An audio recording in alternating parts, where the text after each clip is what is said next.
नमस्कार साथियों, मैं मोहम्मद आरिफ स्वागत करता हूं आप सभी का इम्पेटस नर्सिंग एकेडमी के डिजिटल प्लेटफॉर्म पे, जहां आपको मिलता है नर्सिंग से रिलेटेड सब कुछ, एवरीथिंग जो आपको चाहिए और जो मैं पढ़ाना। ठीक है, तो नेक्स्ट अब हम टॉपिक पढ़कर चल रहे थे ब्लड, उसी को आप कंटिन्यू करके चलते रहो।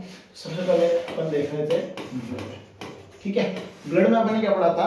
ब्लड में आपने पढ़ा था फ्लूइड के बारे में पढ़ा था, और फ्लूइड से रिलेटेड जो भी एक्स्ट्रा सेलुलर फ्लूइड था, इंट्रासेलुलर फ्लूइड था, वो सारा सब कुछ चीज अपने देख के चली थी। उसके बाद में अपन देख के चलते हैं ब्लड। ठीक है, और ब्लड क्या होता है? सबसे पहली चीज होती है ब्लड, एक होता है लिक्विड कनेक्टिव टिश्यू। क्या होता है जी? Liquid connective tissue. उसके बाद में पढ़ के चलते हैं अपन ब्लड का कलर। ठीक है, ब्लड का कलर कैसा होता है? रेड। कैसा कलर होता है जी? रेड। और रेड कलर क्यों होता है? Due to presence of haemoglobin. Due to presence of haemoglobin. कैसा होता है? Due to presence of haemoglobin. ठीक है, हीमोग्लोबिन। और हीमोग्लोबिन कहाँ पाया जाता है? आपके पास आरबीसी में। ठीक है, आरबीसी, डब्ल्यूबीसी, प्लेटलेट्स, तीन तरह की आपके पास ब्लड सेल्स पाई जाती है। उनमें से आरबीसी होती है सबसे ज्यादा, जिसमें क्या पाया जाता है? आपका हीमोग्लोबिन। और हीमोग्लोबिन क्या होता है? ऑक्सीजन को कैरी करके लेकर चलता है, और उसके साथ ऑक्सीजन, हीमोग्लोबिन का कलर कैसा होता है? रेड होता है। इसलिए हीमोग्लोबिन की प्रेजेंस की वजह से आपके ब्लड का कलर कैसा होता है? रेड होता है। अब इसमें ही आपको एक और चीज मैं बताकर चलता हूं, जो आर्टेरियल ब्लड होता है। कौन सा होता है? Arterial blood. आर्टेरियल ब्लड का मतलब ऐसा ब्लड जो किसमें पाया जाता है? आर्टरीज में। और आर्टरीज कौन सी होती है? आर्टरीज कौन सी वेसल्स होती है? जो अवे फ्रॉम द हार्ट से दूर की तरफ ब्लड लेकर जाती है, उन्हें क्या कहते हैं? Arterial blood. और आर्टेरियल ब्लड में जो ब्लड होता है, आर्टरीज में जो ब्लड होता है, उसका कलर अगर स्पेसिफिकली अगर आपसे कोई पूछे तो अपने को क्या बता के चलना है? Scarlet red. कैसा होता है जी? Scarlett red. और अगर बात करें वीनस ब्लड, कैसा होता है? Venous blood. वीनस ब्लड का मतलब वेंस के अंदर जो ब्लड प्रेजेंट है, जो मैक्सिमम कैसा ब्लड होता है? डीऑक्सीजनेटेड ब्लड होता है। उसका अगर बात करके चले तो उसका कलर कैसा होता है? Purple red. ठीक है, पर्पल रेड। अच्छा, रेड ही होता है, लेकिन वो जो ना लड़कियों में अलग अलग लिपस्टिक, अपने को तो एक ही पता है कि एक रेड होता है, लेकिन लड़कियों में अलग अलग होता है। ये ब्लू रेड, ये डार्क रेड, ये पर्पल रेड, वही होता है। वैसा वही समझ जा सकते हैं आपको, और मेरे को समझ नहीं आ सकता। अपने को दो ही चीज समझनी है, एक तो स्कारलेट रेड और एक पर्पल रेड। स्कारलेट रेड कहाँ पाया जाता है? आर्टरीज वाले ब्लड में। और पर्पल रेड कहाँ पाया जाता है? आपके वीनस ब्लड में। अजी कहाँ पाया जाता है? वीनस ब्लड में। ठीक है, साथ के साथ नोट्स बनाते चले। जहां आपको समझ में नहीं आ रहा, रोक के आराम से दोबारा देखें, रिवाइंड करके देखें, आराम से देखें। ठीक है, अब अपन नेक्स्ट स्लाइड लेके चलते हैं। आपका ब्लड कैसा हुआ? ब्लड लिक्विड कनेक्टिव टिश्यू हुआ, ये कलर समझ लिया। अब अपन देख के चलते इसका पीएच। अच्छा, पीएच क्या होता है? पीएच का मतलब होता है पावर ऑफ हाइड्रोजन। किसी भी फ्लूइड में हाइड्रोजन की जो पावर होती है उसे क्या कहते हैं अपन? पीएच। क्या कहते के चलते हैं जी? पीएच। तो बात करें ब्लड की, तो ब्लड का पीएच कितना होता है? 7.35 टू 7.45। ठीक है, और ये कैसा होता है? Slightly alkaline. कैसा होता है? Slightly alkaline. स्लाइटली एल्केलाइन होता है। स्लाइटली एल्केलाइन का मतलब आपका पीएच कितना होता है? 0 से 14, और मिड क्या होता है इसका? 7। ठीक है, 7 से अगर आप 0 की तरफ चलते हैं तो वो कौन सा होता है? एसिडिक मीडियम होता है। अगर 7 से 14 की तरफ चलते हैं तो वो कैसा होता है? एल्केलाइन। तो ये किधर है? 7 से 7.35 टू 7.45। इसका मतलब 7 से 14 की तरफ है, इसका मतलब कैसा हुआ? एल्केलाइन। और साथ के पास है, इसलिए कैसा हुआ? स्लाइटली। ठीक है, तो ये कैसा होता है? स्लाइटली एल्केलाइन पाया जाता है। ठीक है, इसके बाद में अगर मैं बात करूं तो नेक्स्ट अपन इसी में पढ़ के चलते हैं कंपोजिशन से पहले अपन पढ़ के चलते हैं फंक्शंस ऑफ ब्लड। क्या पढ़ के चलते हैं? Functions of blood. कि आपने पढ़ा ब्लड कहाँ प्रेजेंट रहता है? ब्लड आपके प्रेजेंट रहता है आपके वेसल्स में। ठीक है, उसका पीएच पढ़ के चला, सब कुछ पढ़ा के चला। अरे सब पढ़ा दिया, ये तो बताओ कि ब्लड का काम क्या होता है? ब्लड का काम क्या होता है? तो ब्लड का काम पढ़ के चलते हैं अपन। अच्छा, वाइटल साइंस पढ़े तो वाइटल साइंस में क्या पढ़ते हो? टीपीआर। तो यही भी वही पढ़ना है अपने को, टीपीआर। क्या पढ़ना है? TPR टेम्परेचर पल्स रेस्पिरेशन नहीं, ब्लड के लिए TPR दूसरे पढ़ना है अपने को। क्या पढ़ना है? T4 क्या पढ़ोगे? Transportation. T4 transportation, T4 transportation, P4 protection, P4 protection और R4 रेगुलेशन। R4 क्या होता है जी? रेगुलेशन। ट्रांसपोर्टेशन, प्रोटेक्शन और रेगुलेशन, ट्रांसपोर्टेशन, प्रोटेक्शन और रेगुलेशन। ठीक है। अच्छा, ट्रांसपोर्टेशन क्या होता है? ट्रांसपोर्टेशन क्या होता है? एक जगह से दूसरी जगह तक लेकर जाना। ठीक है, लेकर जाना, लेकर आना, ये क्या कहलाता है? आपका ट्रांसपोर्टेशन। अच्छा, ट्रांसपोर्टेशन किसका करती है? सबसे पहले पढ़ के चलते हैं ट्रांसपोर्टेशन। तो ट्रांसपोर्टेशन किसका करते हैं? बेसिकली आपके न्यूट्रिएंट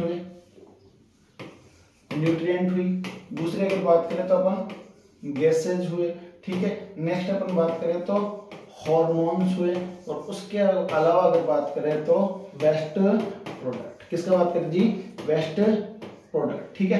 न्यूट्रिएंट का ट्रांसपोर्टेशन करना, गैसेज का ट्रांसपोर्टेशन करना, हार्मोन्स का और वेस्ट प्रोडक्ट का। न्यूट्रिएंट का बात करें तो एब्जॉर्प्शन न्यूट्रिएंट्स का काम होता है स्मॉल इंटेस्टाइन में। स्मॉल इंटेस्टाइन में एब्जॉर्ब होकर कहां जाएगी? आपके ब्लड वेसल्स में, और ब्लड वेसल्स में ब्लड के थ्रू पूरी बॉडी में पूरी टिश्यूज को सप्लाई होते हैं क्या? न्यूट्रिएंट। ठीक है। उसके बाद में बात करें गैसेज की।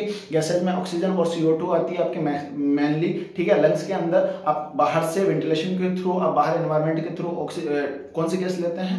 ऑक्सीजन। ठीक है। आपने ऑक्सीजन इनर ली, उसके बाद में ऑक्सीजन लेने के बाद अंदर जाके ऑक्सीजन एल्वियोलाइज में कहां ट्रांसपोर्ट हुई? आपके ब्लड में, और ब्लड में जो CO2 थी आपके बॉडी टिश्यू से, वो कहां गई? एल्वियोलाइज से। और जो ऑक्सीजन आई वो पूरी बॉडी में कहां जाएगी? बॉडी टिश्यू तक पहुंचेगी, और CO2 को वापस लेकर आना, मतलब CO2 को पूरी बॉडी तक, O2 को पूरी बॉडी टिश्यूज तक पहुंचाना, और बॉडी टिश्यूज से CO2 को वापस एल्वियोलाइज तक लेकर आना। काम किसका हुआ जी? आपके ब्लड का। ठीक है। तीसरा काम होता है हॉर्मोन्स। हॉर्मोन्स कौन सी सेल्स, कौन सी ग्लैंड्स रिलीज करती है? Endocrine glands. एंडोक्राइन ग्लैंड्स को क्या बोलते हैं अपन? Ductless glands. कौन सी जी? Ductless glands. मतलब इनमें कोई किसी तरह की कोई ग्लैंड्स नहीं होती। ये अपने जो सीक्रेशंस हैं, हार्मोन्स हैं, डायरेक्टली कहां ड्रेन करती है? ब्लड में, और ब्लड के थ्रू टारगेटेड टिश्यू तक, टारगेटेड ग्लैंड तक ये हार्मोन्स पहुंचते हैं। उसके बाद कौन से आते हैं? आपके वेस्ट प्रोडक्ट। वेस्ट प्रोडक्ट का मतलब कचरा थोड़ी होता है। वेस्ट प्रोडक्ट का मतलब जैसे कि आपका मेटाबॉलिज्म में जितने भी वेस्ट प्रोडक्ट हैं उनको आगे तक पहुंचाना, उनके टारगेट तक पहुंचाना, वो काम भी किसका होता है? अपना ब्लड का। किसका काम होता है जी? ब्लड का। ठीक है। तो पहला अपना टारगेट फंक्शन हुआ आपका ट्रांसपोर्टेशन। ठीक है। ट्रांसपोर्टेशन के बाद आपका दूसरा फंक्शन कौन सा होता है? ट्रांसपोर्टेशन के पहला आपने पढ़ा ट्रांसपोर्टेशन, दूसरा आप पढ़ के चले कौन सा? प्रोटेक्शन। कौन सा जी? प्रोटेक्शन। अच्छा, प्रोटेक्शन का मतलब क्या होता है? बचाव। प्रोटेक्शन का मतलब क्या होता है? बचाव। और बॉडी में बचाव कौन करता है? Immune system. बचाव कौन करता है? Immune system. अच्छा, इम्यून सिस्टम में भी अगर बचाव करने का और मैं डिटेल में जाऊं तो सबसे ज्यादा बचाव करने का इम्यूनिटी का सबसे बड़ा रोल किसका होता है? एंटीबॉडीज का। ठीक है। किसका होता है? एंटीबॉडीज का। एंटीबॉडीज कौन बनाती है? आपकी बी लिम्फोसाइट। कौन बनाती है जी? B lymphocyte. कौन सी होती है? B lymphocyte. तो एंटीबॉडी बनाने का काम होता है बी लिम्फोसाइट। और इसके अलावा बहुत सारी WBC सेल्स होती है जो एज ए मैक्रोफेजेस काम करती है। क्या काम करती है? एज ए मैक्रोफेजेस काम करती है। तो टोटल जो भी जितनी भी WBC सेल्स होती है, व्हाइट ब्लड सेल्स होती है, व्हाइट ब्लड कॉर्पस्कल्स होती है, वो क्या उसका उनका काम क्या होता है? आपको आपकी बॉडी को क्या करना? प्रोटेक्ट करना। किससे प्रोटेक्ट करोगे? फॉरेन पार्टिकल से, माइक्रो ऑर्गेनिज्म से, और ऐसे सब्सटेंस से जो बॉडी के लिए कैसा हो? हार्मफुल हो। कैसा हो जी? हार्मफुल हो। ठीक है। उसके बाद नेक्स्ट आता है आपका ट्रांसपोर्टेशन पढ़ा आपने दूसरा आपको पढ़ा प्रोटेक्शन, और तीसरा अपन पढ़ के चलते हैं रेगुलेशन। क्या पढ़ते हैं जी? रेगुलेशन। तो रेगुलेशन से वर्ड मीनिंग क्या आता है आपका? रेगुलेशन का मतलब सीधा सा मतलब होता है मेंटेन करना। किसको क्या करना? रेगुलेशन का मतलब होता है मेंटेन करना। तो ब्लड मेनली किसको मेंटेन करता है? सबसे पहले मेंटेन करता है पीएच को, दूसरा करता है आपके वाटर लेवल या फ्लूइड को। किसको लेवल करता है? फ्लूइड को मेंटेन करता है। उसके बाद में तीसरा आता है आपका बॉडी टेम्परेचर। क्या आता है जी? Body temperature. बॉडी टेम्परेचर, ठीक है। पीएच को मेंटेन करना, वाटर लेवल, फ्लूइड लेवल को मेंटेन करना और उसके अलावा बॉडी टेम्परेचर को मेंटेन करना, ये काम किसका, रेगुलेशन करना, ये काम किसका, ब्लड का, ठीक है। तो ब्लड के मेनली अपन ने 3 फंक्शन पढ़े, प्रोटेक्शन करना, रेगुलेशन करना और सबसे इंपॉर्टेंट काम ट्रांसपोर्टेशन करना। ट्रांसपोर्टेशन किसका करोगे, हार्मोन का करोगे, और हार्मोन के अलावा आपके न्यूट्रिएंट का करोगे, वेस्ट प्रोडक्ट का करोगे, ठीक है। ये सारी चीज क्या होती है, आपको आपका फंक्शंस ऑफ ब्लड। अब नेक्स्ट स्लाइड अपन लेके चलते हैं, कंपोजिशन ऑफ ब्लड। क्या लेके चलते हैं जी, composition of blood. Word composition का मतलब क्या होता है, कंपोजिशन का मतलब होता है कि ये जो चीज है, जैसे कंपोजिशन ऑफ ब्लड बढ़ रहे हैं तो डायरेक्टली इसका मतलब होता है कि ब्लड के कंपोनेंट्स कौन से हैं या ब्लड किन किन चीजों से मिलकर बना होता है, ठीक है। तो अब डाल देते हैं ब्लड, येलो जी। तो ब्लड में क्या होता है, सबसे पहले एक होता है ब्लड प्लाज्मा। क्या होता है जी, ब्लड प्लाज्मा। और दूसरा होता है ब्लड प्लाज्मा के बाद ब्लड सेल्स। क्या होती है, ब्लड सेल्स, ठीक है। अब अगर बात करें प्लाज्मा, प्लाज्मा क्या होती है, प्लाज्मा क्या होती है, अगर पूरे ब्लड में से, अगर पूरे ब्लड में से blood minus blood cells, blood minus blood cells is equal to plasma. Plasma क्या है, अगर ब्लड में से ब्लड सेल्स हटा दी जाए तो जो कुछ भी मटेरियल लिक्विड पार्ट बचता है उसे अपन क्या कहते चलते हैं, प्लाज्मा, ठीक है। और प्लाज्मा के अलावा एक चीज आपको सुन के चलते हैं, सीरम, ठीक है। क्या सुन के चलते हैं, सीरम। तो सीरम का मतलब क्या होता है, ब्लड में से, ठीक है, ब्लड में से ब्लड सेल्स और क्लॉटिंग फैक्टर्स। क्या होता है जी, ब्लड सेल्स और क्लॉटिंग फैक्टर्स।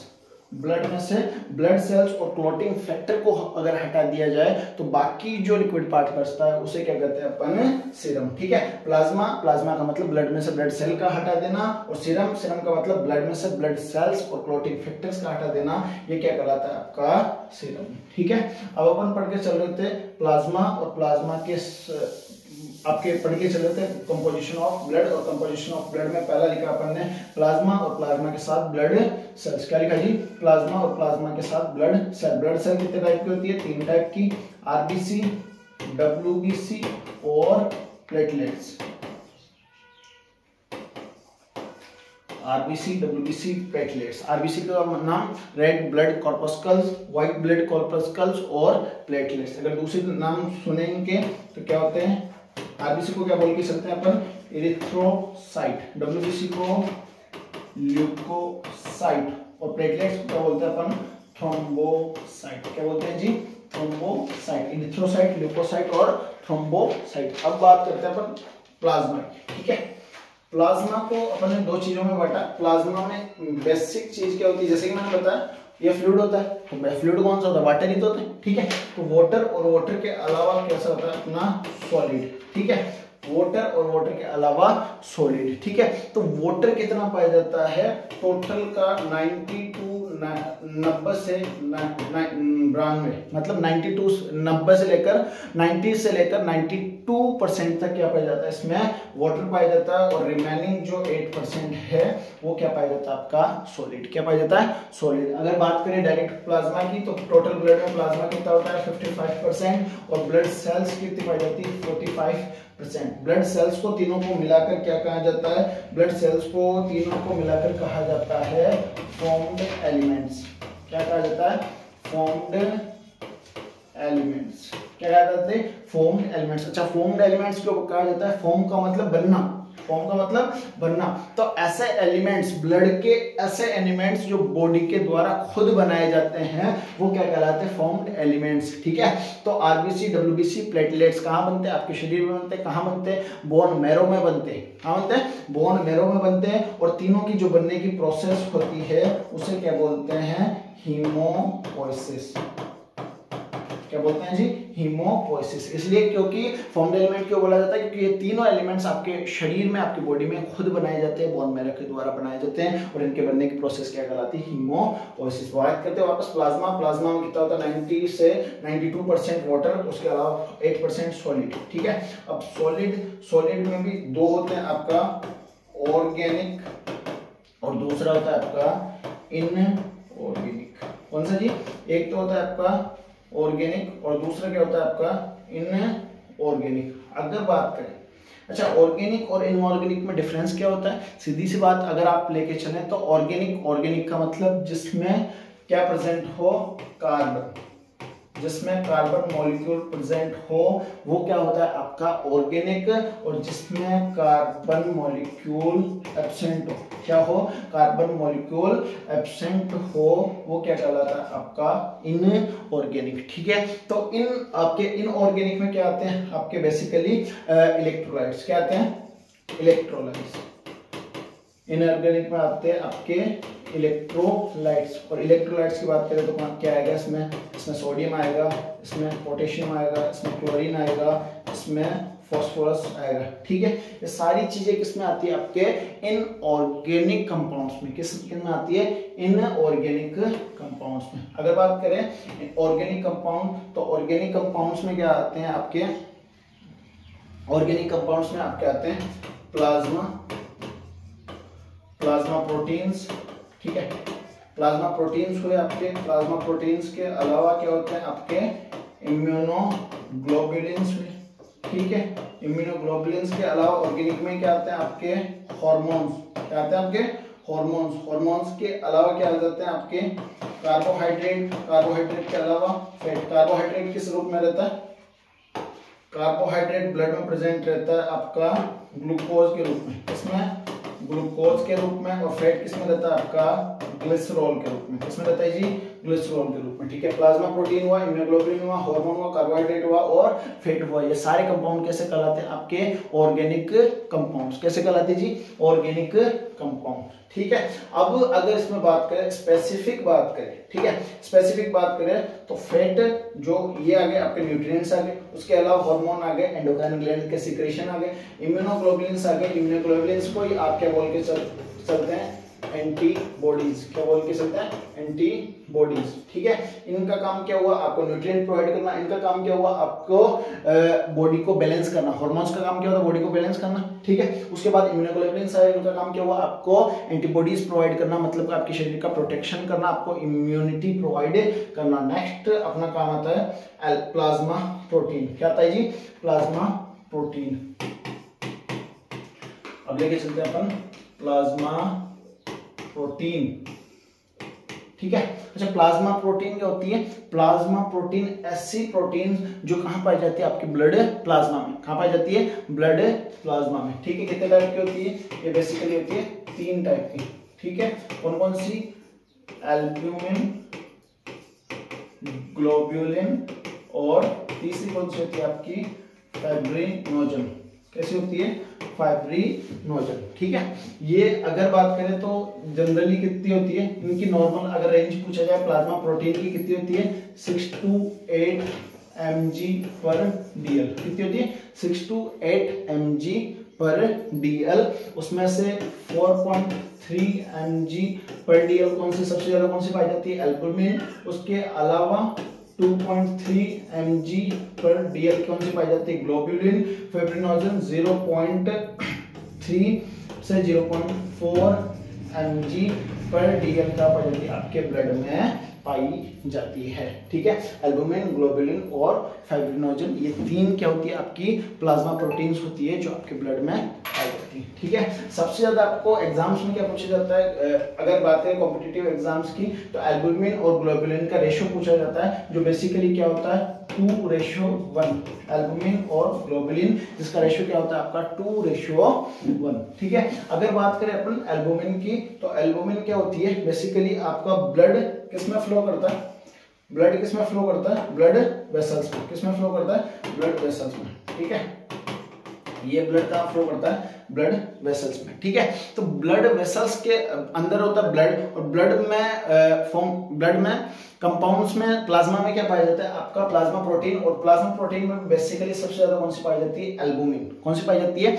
एल्बुमिन। एल्बुमिन का काम क्या होता है, क्योंकि ब्लड वेसल्स जो होती है कैसी होती है, semi permeable membrane, blood vessels की मेम्ब्रेन कैसी होती है, semi permeable membrane. Semi permeable membrane का मतलब फ्लूइड बाहर और अंदर की तरफ मूवमेंट कर सकता है। फ्लूइड क्या कर सकता है, बाहर से अंदर और अंदर से बाहर की तरफ मूवमेंट कर सकता है, ठीक है। तो ये मूवमेंट मतलब जो फ्लूइड अंदर है, ब्लड जो अंदर है वो बाहर की तरफ मूवमेंट ना करे, बाहर की तरफ मूवमेंट ना करे, इसलिए एल्बुमिन क्या करती है, एक प्रेशर अंदर की तरफ फ्लूइड पे लगाकर रखती है, जिसे अपन क्या करते हैं, ऑस्मोटिक प्रेशर, या दूसरा नाम क्या इसी का क्या होता है, ऑनकोटिक प्रेशर। क्या होता है, ऑस्मोटिक प्रेशर या ऑनकोटिक प्रेशर, ये इसे अपन कह के चलते हैं, ठीक है। ऑस्मोटिक प्रेशर या ऑनकोटिक प्रेशर, ये प्रेशर क्या करता है, फ्लूइड को बाहर जाने से रोकता है। क्या करता है, फ्लूइड को बाहर जाने से ये रोकता है। और ये कितना होता है normally, 32 mm of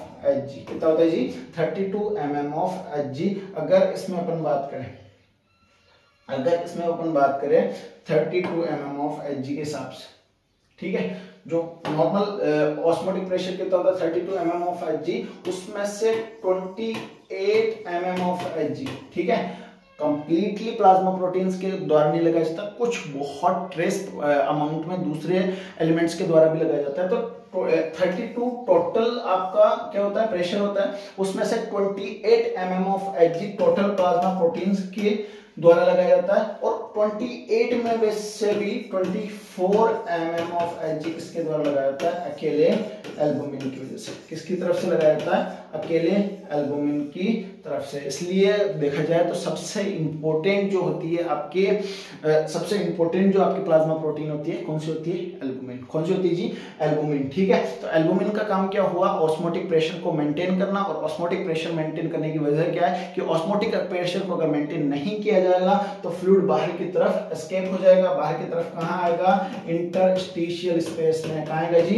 interstitial space में। पहले बता चुके हैं सेल और टिश्यूज के बीच का जो स्पेस होता है उसे क्या बोलते हैं, इंटरस्टिशियल स्पेस। और फ्लूइड का बाहर की तरफ मूवमेंट करना, वही क्या कहलाता है आपका, एडिमा। क्या कहलाता है, एडिमा। अगर एल्बुमिन का लेवल कम हो जाता है, ऑस्मोटिक प्रेशर कम हो जाएगा, ऑस्मोटिक प्रेशर कम हो जाएगा तो फ्लूइड ब्लड से इंट्रावेस्कुलर स्पेस से एक्स्ट्रावेस्कुलर स्पेस में हो जाएगा। इस मूवमेंट को क्या बोलते हैं, एक्स्ट्रावेसेशन। क्या बोलते हैं, एक्स्ट्रावेसेशन। और एक्स्ट्रावेसेशन क्या कॉज करता है आपका, एडिमा। क्या कॉज करता है, एडिमा, ठीक है।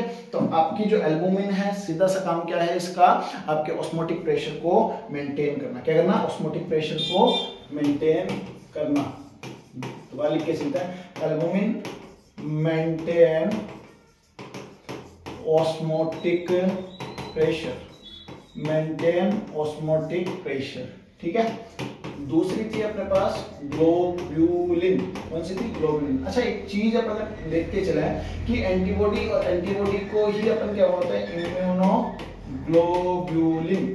इम्यूनोग्लोब्यूलिन, ठीक है। तो वर्ड पे अगर ध्यान दे तो लास्ट में क्या आ रहा है, ग्लोब्यूलिन। इम्यूनो का मतलब आपकी इम्यूनिटी से रिलेटेड है, और ग्लोब्यूलिन का मतलब प्लाज्मा प्रोटीन, ठीक है। तो ग्लोब्यूलिन क्या होती है, इम्यूनोग्लोब्यूलिन्स के बनने में, इम्यूनोग्लोब्यूलिन्स के तैयार होने में क्या होती है, सहायक होती है, हेल्पफुल होती है। इम्यूनोग्लोब्यूलिन्स के बनने में कौन सी प्लाज्मा प्रोटीन सहायक होती है, आपकी ग्लोब्यूलिन प्लाज्मा प्रोटीन। और लास्ट में आती है आपकी फिब्रिनोजन। कौन सी आती है जी, फिब्रिनोजन। और फिब्रिनोजन को मैं अगर देखें तो एक वर्ड आता है फिब्रिन। फिब्रिन का मतलब फाइबर्स। फाइबर्स का कनेक्शन किससे है, क्लॉटिंग से। अगर आपको किसी तरह की कोई भी इंजरी होती है, कट लगता है, ब्लीडिंग होती है, तो वहां ब्लीडिंग पे ब्लड के क्लॉट जमने में कौन सी प्रोटीन, प्लाज्मा प्रोटीन हेल्पफुल होती है, आपकी फिब्रिनोजन। कौन सी होती है, आपकी फिब्रिनोजन, ठीक है। तीनों प्लाज्मा प्रोटीन कंप्लीट। उसके अलावा आपका जितना भी आपका प्लाज्मा था वो कंप्लीट है। अब अपन नेक्स्ट कवर करेंगे आपका ब्लड कॉर्पस्कल्स यानी ब्लड सेल्स यानी फॉर्म्ड एलिमेंट्स, ठीक है। आज के लिए इतना ही। थैंक यू, जुड़े रहिए हमारे साथ। धन्यवाद।